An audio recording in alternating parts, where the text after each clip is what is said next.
Yes guys, welcome back to another video. Welcome to the George Benson football channel for 6 things that we learned from Chelsea 2, Everton 2.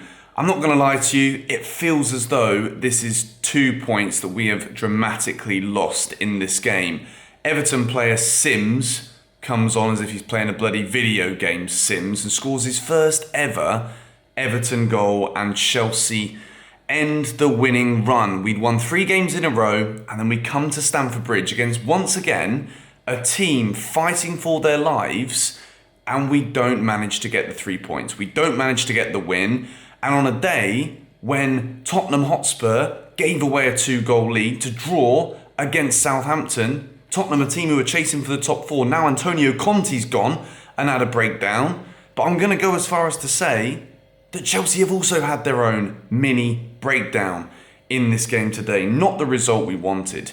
In terms of the way the game was balanced, in terms of the way the game went, Chelsea started well. We began looking good. We were on the front foot. I think I really enjoyed in the first few minutes of the game both Badia Ashil, left centre-back, Wesley Fofana, right centre-back, trying to move forward to create overloads with both Reece and Ben Chilwell on the right and left-hand side respectively.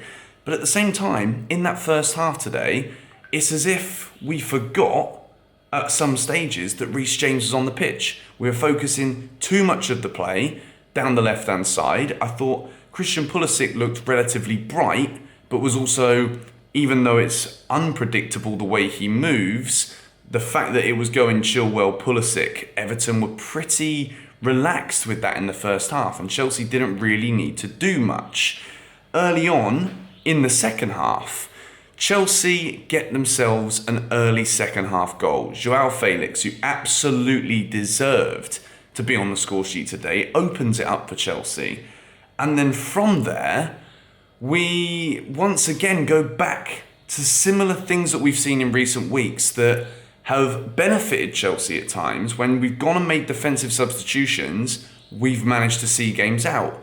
But then today, we're 1-0 up again at home at Stamford Bridge. We make defence-minded substitutions and we do not win the game. Whenever this happens, it falls on the man making the decisions. Now, I don't want to just go all out here today and say 3 wins from Potter. I've been saying a lot of good stuff about him recently. Now I'm all against him again. It's absolutely not like that, but we got to call a spade here. To be 1-0 up against a Sean Dyche team at home who weren't really offering anything, and then within 5 or 6 minutes of making a defence-minded substitution, we concede our first 2 corners of the game and then concede our first goal, is mind-blowing to me. I don't know what we're doing here. Are we actually still trying to get top 4? Are we still trying to win football matches? Are we trying to entertain the Stamford Bridge crowd? Or are we simply just trying to hold on to what we've got game by game if we're 1-0 up, build the momentum, and just pray that we might win the Champions League? At this point, I'm not entirely sure. But we begin with box number 1, and it is a green for João Felix. I think in the first half, he was absolutely by far Chelsea's most creative spark, trying to get on the ball in the final third. Lovely little touches, good link-up play with Kai Havertz, good link-up play also with Christian Pulisic. I thought João Felix deserved his goal. What we've seen from him in recent weeks has been really, really bad luck for the individual. João Felix has deserved to score more. It's his first goal that he scored at Stamford Bridge, and it's a really good finish too. And it all comes from an incredible diagonal ball once again from Enzo Fernandez. So I've got to say it now. Enzo, even though I'm not happy that we've drawn this game today, and we'll progress on with the negative boxes later, Enzo with the diagonal ball finds Ben Chilwell on that left-hand side. Ben puts it back in, takes a little deflection off an Everton player into the path of João Felix, and he buries it with his left foot off the post. It is a brilliant finish, but then when you've got players like João Felix making the difference in the attacking third, you've got to expect more from your goalkeeper. Now, Kepa is a red box because when Chelsea are defending a 1-goal lead with 2 minutes of normal time to go, you've got a one-on-one where Kalidou Koulibaly, who I've given a yellow in box number 3, we're going to talk about these two together here because Koulibaly loses his man. I didn't even know who this bloody Sims guy was. I genuinely thought it was a video game, not a footballer. He manages to get round the back of Koulibaly, and then Kepa, come on mate, you've got to do better. I've said a lot of praise about Kepa Arrizabalaga recently when I'm covering the Chelsea news videos, and I say, well, you know what? Now Kepa's being given the vice-captain's armband when Thiago Silva's not about. Maybe we've got to get used to seeing Kepa between the sticks. Maybe we've got to get used to Kepa being Chelsea's number one. But when I see moments like that again today, it does start me asking the question, Edouard Mendy, when we won the Champions League, was sensational. Do we need to revert back to Edouard Mendy just in case we get Kepa Arrizabalaga moments again, like we did today? And I say his full name with that because sometimes his surname, it kind of looks and sounds like a bit of a mess to some of us sometimes, and then the performances absolutely reverberate that too. And today it was one of those where Kepa needs to do better.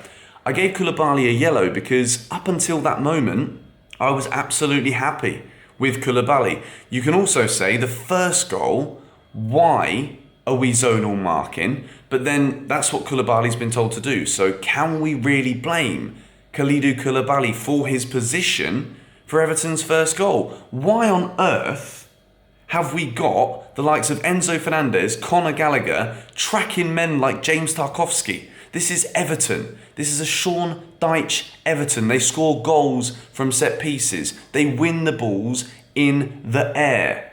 What on earth have we done with those two goals that we conceded today? And Kepa is getting the brunt of it from me.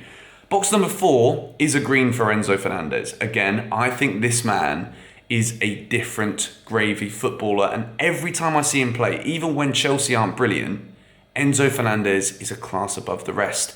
The way that he started spraying the balls around today, once again, vertical passes. It is what we have missed ever since Cesc Fabregas hung up his boots at Chelsea Football Club. Walking off the pitch, I believe it was against Nottingham Forest in the FA Cup a few years ago. Enzo has got everything, sliding in with the tackles. And what I also like, which again, because I like Enzo so much, I can justify why some of the things he does wrong, I like it. Such as some of the lunging tackles that he makes sometimes are a little bit off, but then you see him running up to the referee, wagging his fingers as if he's trying to tell off a dog. I absolutely love Enzo Fernandez. The man is magnificent. Box number 5, I've also given a green to Kai Havertz. Could have done better with a couple of opportunities today, but once again scores a massive pressure penalty. And at 2-1, I'm looking at that Everton team and I'm thinking, they've not really offered much at all. There was moments where Dwight McNeil was decent, but like, Dwight McNeil, why does he always look good when he plays against Chelsea? Can you please answer that question for me? Box number 6 is a red for top 4. And I'll be very honest with you, I've not given Graham Potter a red box here, but he deserves one again for this game today. And I need to talk about this to end this video because Chelsea need to win. We don't just need to win to build momentum to try and beat Real Madrid, to try and win the Champions League. When you look at the teams above us, Newcastle needed a 93rd minute goal last night to keep their top 4 hopes alive. Tottenham are bottling 2-goal leads and their manager, Antonio Conte, is having breakdowns. It is unacceptable for Chelsea to give away a lead twice at home to Everton at Stamford Bridge, a team that haven't beaten us since 1994, the year I was born. Yes, they still haven't beaten us, and my throat is awful again, guys. So if you've managed to make it to this point of the video, please hit the like button and subscribe if you are new. We're so close to 250,000. But Graham Potter today made the substitutions once again to dictate a more defensive way that Chelsea are trying to manage a 1-goal lead, and we didn't manage it. And that has to fall on the manager. When you're 1-0 up at home to a team fighting for their lives and you've got creative players on the pitch, we started to see Reece James getting forward more. Ben Chilwell was getting forward all game. You've got players who can make a difference. You've got players who can get forward to assist goals, to score goals. Why are we trying to see out matches at 1-0 at Stamford Bridge? I have no idea why. And it has cost us today. So box number 6 could have been a red for Potter, but I've given it as a red for top four, because all in all, overall, Chelsea have got to be fighting for those Champions League places, and to lose a lead twice like we did today, awful defending from set pieces, zonal marking against Everton and leaving the small players on the outside, unexcusable, and then changing the whole way the game was being played by defensive substitutions, leaving Mudryk on the bench again.